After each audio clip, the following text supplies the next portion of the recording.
Okay, let's talk some more about comps.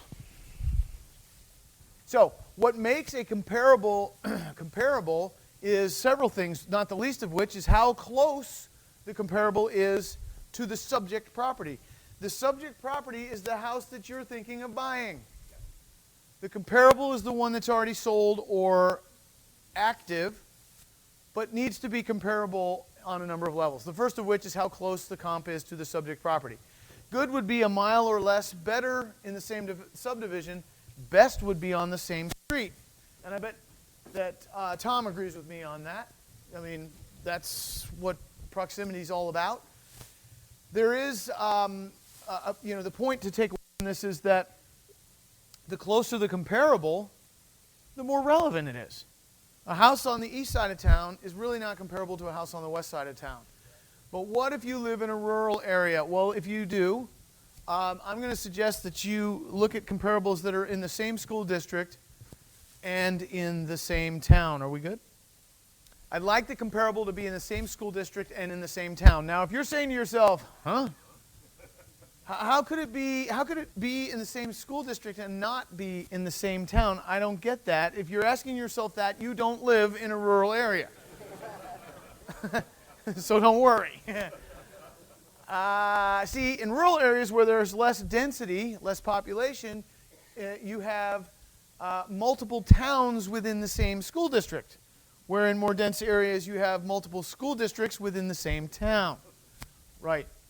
So in a rural area, you may not find a house within a mile or less of the subject, and so we'll go outside of that, but I want to make sure that it's within the same school district and within the same town.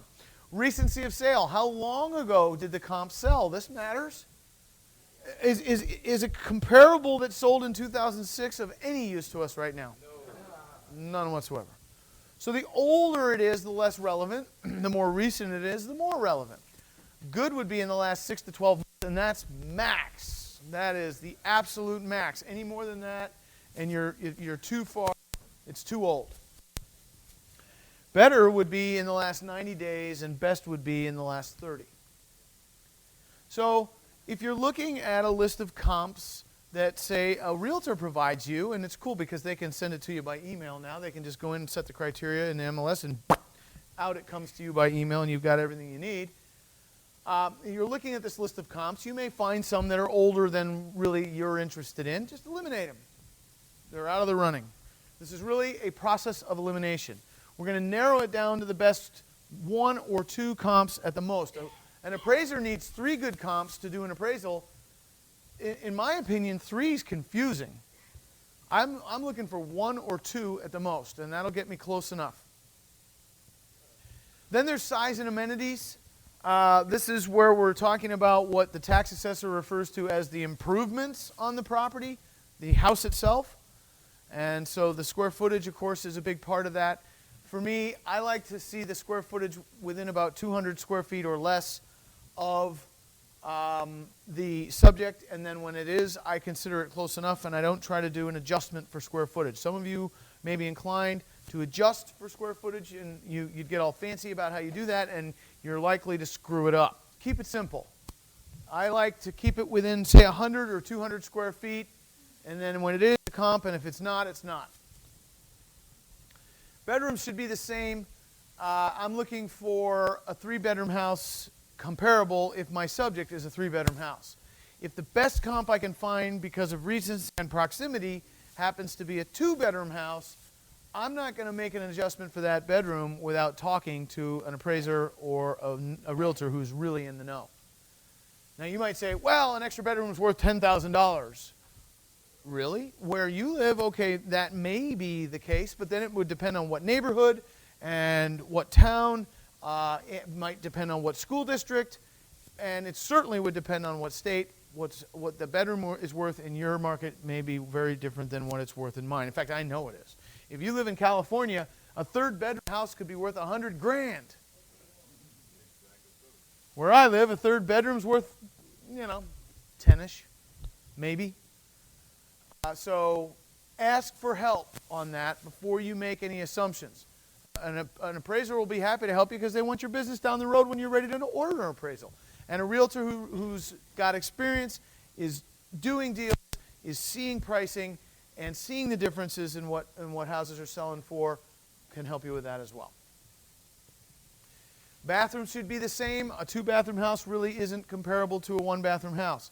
Keep in mind, though, I mentioned this yesterday, if you're looking at a house that's got adequate square feet or square footage to where you could turn a den into a bedroom, that bedroom might be worth a whole heck of a lot more than a den.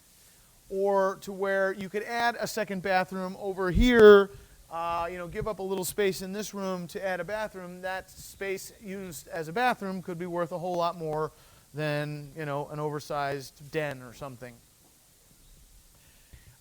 Construction, I'd like it to be the same. A brick-sided house is not comparable to a vinyl-sided house. Cedar shake-sided house is not comparable to a brick or vinyl-sided house. We really want that construction to be the same. And then style, too. Age. It is not reasonable to compare a house that is, that was built in the 1990s to a house built in the 1920s. It's just not reasonable. What about comparing a turn-of-the-century house to a turn-of-the-century house? Is that reasonable? It depends which century. That's one of the greatest things about being alive right now. I get to say that. It's the little things. So I'm looking for, if I'm looking at a 1960s California Craftsman, I'd like to compare it to 50s, 60s, 70s California Craftsman. And, so that should really hit you as common sense. Lot size, this is a big opportunity. If you see an opportunity to subdivide off a lot, then do. Because you probably won't pay a whole heck of a lot more for the property with the oversized lot than you would without.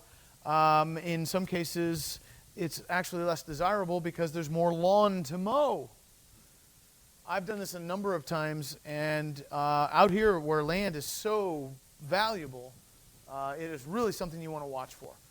Location should be similar. A house, this came up yesterday, a house on a 4-lane busy street with a Walgreens next door to it and a little local hometown bar across the street is not comparable to a house in a subdivision on a cul-de-sac. They're just not similar.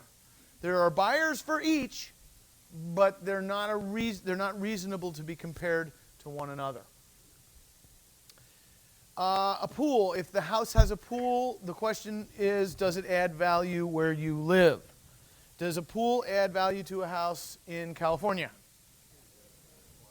Yeah, but I would think in a lot of places, yeah, maybe not so much in others. It probably depends on the neighborhood. Do you think a pool adds value to a house in upstate New York? No. In fact, this might surprise you. It has the opposite impact. It actually makes the house less valuable for 2 big reasons. Can you tell me what they are? Liability and maintenance. Pools require maintenance, and if you live in a part of the country where the temperature is below freezing for months at a time, maintenance becomes an issue because if you don't properly winterize the pool, it can become a giant planter.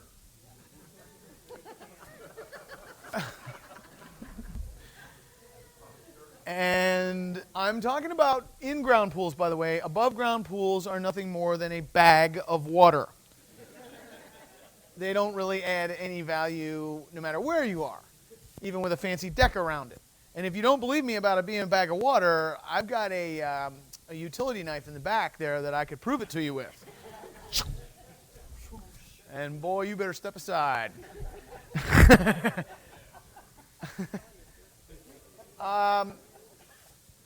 Now, there are some neighborhoods where if your house doesn't have a pool, it's going to be hard to sell because the others do, and the buyers want it. That's higher-end houses, not really what we're talking about here this weekend. This weekend, we're talking about entry-level homes. All right, always drive by or look at satellite photos of the comps before you decide to use them as comps to be sure that they are, in fact, comparable. I don't mean when you drive by, you have to get out, go up to the door, hello, can I come in? I need to look at your house. You don't need to do that. You can tell from the outside, and actually you can probably tell from a satellite photo. And if you're a big thinker, you may just decide to be doing house deals in another state. And those satellite photos are going to become really valuable to you.